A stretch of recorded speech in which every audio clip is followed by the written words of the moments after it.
A lo largo de la historia del wrestling, podemos decir que los personajes sobrenaturales son una fórmula fácil para captar la atención del público de manera prácticamente inmediata. No obstante, la dificultad es que son muy volátiles y todo se define en una delgada línea entre mantener la mística y poder trasladarla al ring sin llegar a caer en lo ridículo, asunto que hasta el día de hoy sigue siendo tema de conversación entre los fanáticos. Contrario a lo que muchos piensan, siempre ha sido así, hasta con el Undertaker. Y quizás muchos no lo recuerdan o no lo sepan, pero esto asoló a uno de los personajes más icónicos de la WWF, con críticas y buqueos que terminaron por arruinar un gimmick que querían que funcionara a largo plazo. Sin más que añadir, el día de hoy en Sweet Wrestling te presento la cruda realidad del oscuro Papa Shango. Comencemos.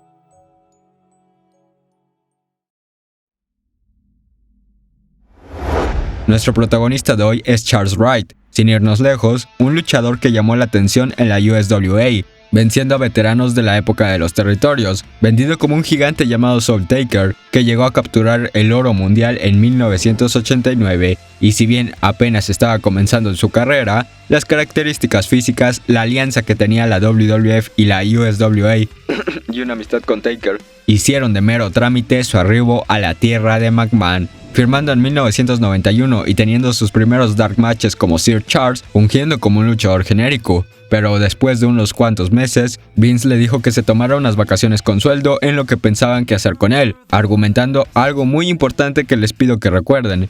El problema contigo es que tienes un cuerpo que grita heel, pero una cara de un auténtico babyface. Por lo que habría que buscarle un personaje ad hoc al luchador, y así fue, cuando para inicios de 1992 la llamada llegó. Charles Wright sería presentado como Papa Shango, un gimmick oscuro que se basaba en un practicante del vudú. Cabe decir que Wright confesó años después en una entrevista que él no estaba de acuerdo con el gimmick, esto debido a que a él le encanta sonreír, y de hecho con el periódico del día siguiente sabemos que es un sujeto sumamente extrovertido y carismático.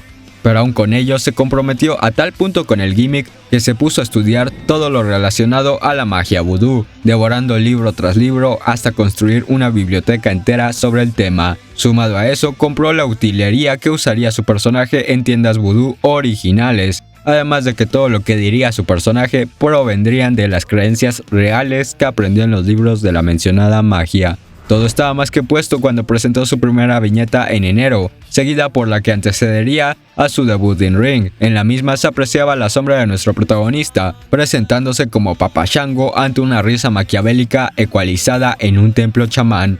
A continuación, el primerizo arribaría al ring, en lo que se definiría como un combate de presentación por excelencia, donde el personaje se revela ante la incredulidad del mundo, llevando un sombrero, una capa oscura, un collar de huesos, un cetro y una calavera que desaltaba humo. Toda esta mística que claro que llamaba la atención se le desprendía al momento de luchar. No obstante, buscaban rescatarlo con un face paint de una calavera. Mientras el debutante lucha su squash, Vince en la mesa de comentarios nos vende su personaje como un practicante de la magia vudú y capaz de impartir hechizos a sus oponentes. Todo esto mientras su nueva creación demolía al Jobber con un devastador finisher.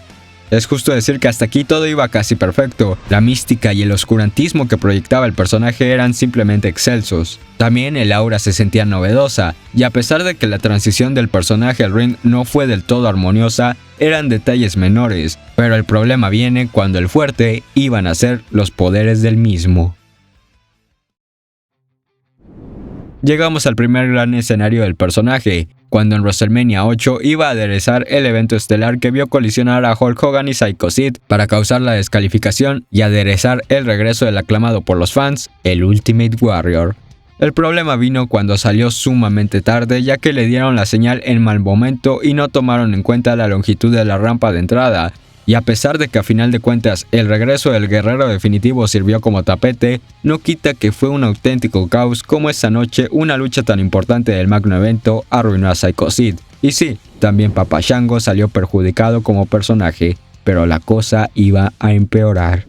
Tras la pésima ejecución anteriormente mencionada, Vince colocó la peor combinación posible para 1992, pero permítanme darles un contexto de lo que era la fanaticada en el mentado año. Se entiende que el wrestling en los 80s era sumamente caricaturizado y funcionaba, El problema es que para principios de los 90 ya la gente ya no te compraba esto, y se podía notar por ejemplo en el desgaste del personaje de Hulk Hogan, quien había sido tan estirado que un año antes tuvieron que crear a un antagonista antiamericano para que siguiera funcionando. Es por ello que la era de la nueva generación estaba en puerta. Ahora, a esa fanaticada le ofreces a un Ultimate Warrior descontrolado en backstage y que siempre a la de a huevo quería añadir tintes sobrenaturales a su personaje. Edge estaría orgulloso, enfrentando a un mago vudú que tenía cetros que lanzaban chispas. Esta combinación estaba más que destinada al fracaso.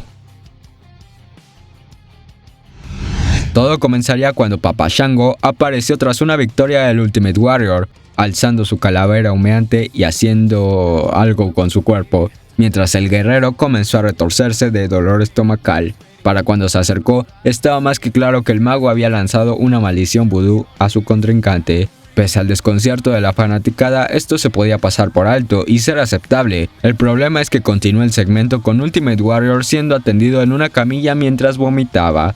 Y lejos de tomar una escena impresionante, obtuvimos un segmento con Warrior forzando arcadas que asimilaban mastocidos y dejando a un lado el miedo que pudiera tener el espectador, cambiándolo por repulsión por lo que estábamos viendo. Lo potente es que, mientras su feudo con Warrior estaba en la programación principal, Shango seguía teniendo luchas contra jobbers a los cuales embrujaba, teniendo momentos en sus luchas como de pronto que se iba a la luz. Fue el primer luchador en comenzar a hacer eso en el wrestling y de la nada su oponente yacía en el suelo con las botas incendiadas y desprendiendo un líquido negro de su frente, o como cuando en otra lucha lanzó un hechizo a su rival, provocando que sus piernas comenzaran a fallar, con los luchadores teniendo que actuar todos estos hechizos, facilitándose así las victorias. En la semana siguiente continuó el embrujo al Ultimate Warrior cuando este comenzó a desprender un líquido negro de la nada y comenzó a sobreactuar la situación tal y como lo había hecho la semana anterior.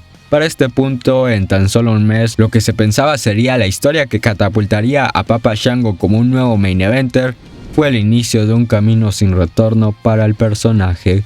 Después de todo lo anteriormente mencionado, si bien sí impresionaba a los niños, la realidad es que WWE estaba buscando tapar el sol con un dedo. De hecho, enfocando desesperadamente a niños que lucieran asustados cuando el personaje hacía algún hechizo en plena lucha, todo para ocultar que el público mayor ya estaba exhausto del personaje, y eso que no llevaba ni medio año. Comenzaron a suspirar de hartazgo cuando salía, y de plano hasta burlarse cuando comenzaba a hacer sus supuestos hechizos, pero lo que considero fue el clavo en el ataúd del personaje fue el 6 de junio, cuando en una entrevista con Min Jin, el brujo intentó vender estos trucos como parte de juegos mentales, centrándose en el Ultimate Warrior, quien era su rival en cuestión, todo ante un silencio sepulcral de la arena, que claro que se terminó por incomodar cuando supuestamente lanzó otra maldición sobre ahora Min Jin, ante el desdén, desinterés y hasta cansancio de los fans.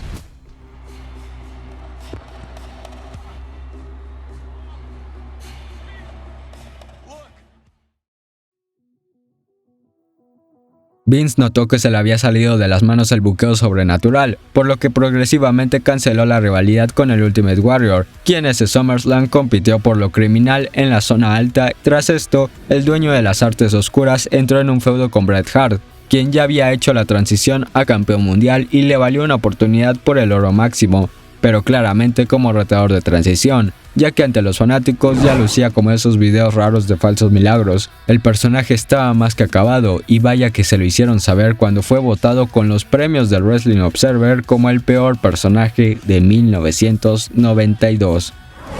Ante esto, Pat Patterson personalmente ordenó su final para Royal Rumble de 1993, donde fue rápidamente eliminado, y si bien este siguió saliendo en luchas no televisadas que sucedían a sus apariciones donde ya era jobber de main eventers, marcaba el fin televisivo del personaje, mandándolo sin escalas de regreso a la USWA. Aquí lo curioso es que si bien ya no aparecía en la programación televisada de la WWF, sí había planes de hacerlo regresar en 1994 en una rivalidad contra Bob Backlund, que en parte tenía sentido porque este ya lo había agarrado de hijo en la programación antes de que lo desaparecieran, argumentando su actitud heel por un hechizo vudú del sobrenatural, aunque afortunadamente se dieron cuenta que iban a caer a lo mismo y cancelaron todo el ángulo, reempaquetándolo para 1995 como Kama y como dicen, el resto es historia. Si bien se consideró traer de vuelta al personaje para la era de la actitud, Vince prefirió crear al Padrino, entendiendo bien que Papa Shango ya había sido dañado para siempre. Aunque les seré sincero, considero que este es el ejemplo perfecto del dicho que reza que el tiempo cura todas las heridas. Actualmente el personaje es recordado con especial cariño entre los fanáticos más veteranos de la WWE, siendo parte de su infancia el misticismo que representó en su momento, ya que en ese entonces el personaje iba dirigido para ellos. El problema es que como adulto, y conforme vas creciendo, ves que realmente el buqueo destrozó toda aura previa que se le construyó, y también considero injusto decir que Wright no era el luchador correcto para interpretarlo, puesto que a pesar de que su personalidad era totalmente contraria a un personaje sobrenatural, el tipo se puso y se preparó a la altura para poder hacerlo lo más real posible, aunque tristemente no fue así, y Vince lo mandó al matadero con segmentos de pena ajena, de esas veces que el público solo quiere que termine. Para que se den una idea, era similar a los segmentos que llegó a encabezar Alexa Bliss poseída. Ese sentimiento generalizado y buqueo desmedido es el que terminó por sepultar ambos personajes, pero siempre reconociendo que el aura construida previamente y la novedad de apagar las luces pudieron ser cosas interesantes unos 10 años antes, un gimmick con mucho potencial surgido en el peor momento posible. Gracias por ver el video, espero te haya gustado. De ser así, regálame un like y suscríbete, no temas, es algo totalmente gratis y así me ayudas a seguir creciendo a la vez que no te pierdes ningún video. Déjame en los comentarios tu opinión, ¿qué opinas sobre Papa Shango? Si a ti te da miedo actualmente. ¿Qué opinas sobre sus segmentos? Porque cero recomendado verlos. También dime qué opinas sobre el segmento del Ultimate Warrior vomitando a mí, sí me dio asco. Pero bueno, sígueme en X para una conversación más personal, el link estará en la descripción. Una vez dicho esto y sin más que añadir, gracias por ver.